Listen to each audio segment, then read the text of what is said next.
Hello sir. Hi hi. Sir జనరల్గా మీ favourite food ఏంటి సార్ వైజాగ్లో? వైజాగ్లో ఫేవరెట్ ఫుడ్ అనేది ఏం లేదంటే I go to this Mekong. Okay. Mekong food బాగా ఎంజాయ్ చేస్తాను. Asian food, south Indian style అయితే లైక్ పలావ్స్ అండ్ బిర్యానీ. అదే రాజుగారి డాబా మా గీతం క్యాంపస్ ఎదురుగా ఉంటుంది కదా. ఓకే. కానీ ఇప్పుడు కొంచెం గ్యాస్ ప్రాబ్లం వచ్చి అక్కడ మసాలా ఎక్కువ ఉందని అంత తినట్లేదు నేను. But I use to enjoy that a lot. బాగా తినేవాడిని అక్కడ. రుషికొండ మ్యాగీ ట్రై చేసా? లేదు, ఇప్పుడు బాగుంటుందా?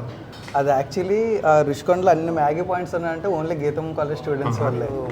బేసికలీ హైదరాబాద్లో అంటే ఒకసారి జాబ్ చేసి నైట్ షిఫ్ట్ అయిన తర్వాత నైట్ వాళ్ళకి ఫుడ్ ఆప్షన్స్ చాలా ఉంటాయి, లైక్ ఎర్లీ మార్నింగ్ వరకు ఉంటాయి. బట్ మన వైజాగ్ వచ్చేసరికి only mid night street food ఒక్కటే ఉంటుంది. బట్ అది కూడా 12 o'clock కల్లా క్లోజ్ చేసేస్తున్నారు. అది మార్చాలి. We will change it. అంటే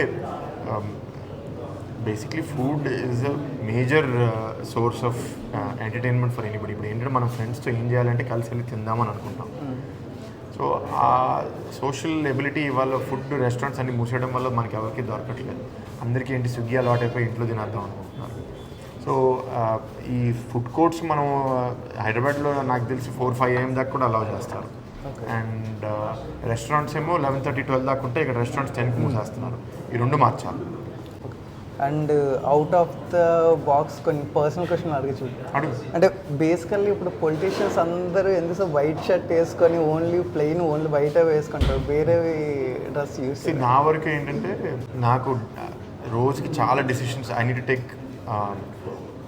అన్కాన్షియస్గా మనం చాలా డెసిషన్స్ తీసుకుంటాం. అంటే అడుగు లెఫ్ట్ లెగ్ వేయాలా, రైట్ లెగ్ వేయాలా, దే ఆర్ అన్కాన్షియస్ డెసిషన్స్ అంటారు.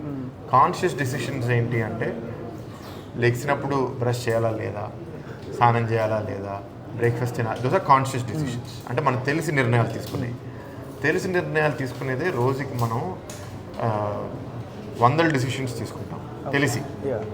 అండ్ వాటిలో ఇంపార్టెంట్ డెసిషన్స్ రోజుకి ఒక 40-50 మినిమం ఉంటాయి. నాకు ఇంకా ఎక్కువ, ఎందుకంటే ఐ మీన్ పాలిటిక్స్. నాకు 200-300 ఇంపార్టెంట్ క్వశ్చన్స్ అదే కాదండి. ఇప్పుడు ఫర్ ఎగ్జాంపుల్ నాకు వాట్సాప్లో ఎవరో చేస్తారు, చేసినప్పుడు నేను రిప్లై చేయాలంటే దాని గురించి ఆలోచించి రిప్లై చేయకపోతే మళ్ళీ మెసేజెస్ మిస్ అయిపోతాను. సో ఈ అన్నింటిలో మనం ఇంత ఆలోచించాలి, ఇంత డెసిషన్ తీసుకోవాలి, బట్టలు ఏం వేసుకోవాలి, ఎందుకు మనకి time waste. I don't want to think about clothes. ఏముంటే నాకు సెట్, నాకు different shades off white shirts ఉంటాయి, ఒక 10-15 షర్ట్స్. అవి వేసుకుంటూ ఉంటే ఇక థింకింగ్ లేదు. ఇంకా ఇప్పుడు వైట్లో అయినా సరే హుడ్డీస్ కానీ స్వెట్ షర్ట్ కానీ అవంటే కదా, అవైనా ట్రై చేసుకో, ఓన్లీ షర్ట్స్. సో ఇక్కడ ఏంటంటే బికాస్ పాలిటిక్స్లో you want to be seen as a little bit more serious. మన కల్చర్లో టీ షర్ట్స్ హుడీస్ వేసుకుంటే నాన్ సీరియస్గా చూస్తారు ఒకటి. ఓకే. నెక్స్ట్ ఏంటి అంటే వెరైటీ పెంచే కొద్దీ ఎక్కువ ప్యాక్ చేసుకోవాలి. ఇప్పుడు ఫర్ ఎగ్జాంపుల్ చొక్కాలు కొన్ని, టీ షర్ట్స్ కొన్ని, హుడీస్ కొన్ని, అవన్నీ మళ్ళీ ఇది 4. అదే ట్రావెల్ చేస్తున్నాను అనుకో, ఈ మూడు వైట్ బేస్ చొక్కాలు పెట్టేసుకుని వెళ్ళిపోతారు. ఓకే. కన్ఫ్యూజన్ లేదు, వన్ టైప్. ట్రోల్ వీడియోస్ వచ్చాయి అన్నమాట. So how do you feel? మీకు ఎలా? It was funny. నాకు అంటే the attempt was very poor. 2 విధాలుగా నవ్వుతాం. ఒకటి, మీరు వేసిన జోక్ బాగుంటే మీ జోక్ మీద నవ్వుతాం. మీరు డెలివరీ చాలా బ్యాడ్గా చేస్తే మీ మీద నవ్వుతాం. ఓకే. ఇది రెండోది.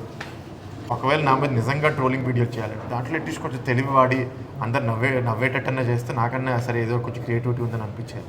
Not on the influencers, on the people who made it. ఎవరో ఇప్పుడు వాళ్ళకి పాపం డబ్బులు ఇచ్చి వాళ్ళని ఫోర్స్ చేసి చేయించారు కదా, నాకు ఆ డబ్బులు ఇచ్చిన వాళ్ళ మీద నేను నవ్వాను. బికాజ్ ఒకవేళ నా మీద నిజంగా ట్రోలింగ్ వీడియో చేయాలి, దాంట్లో ఎట్లీస్ట్ కొంచెం తెలివి వాడి అందరు నవ్వేటట్టన్నా చేస్తే నాకన్నా సరే ఏదో కొంచెం క్రియేటివిటీ ఉందని అనిపించేది. Okay sir. So thank you so much. Please enjoy your food. Take care. Bye.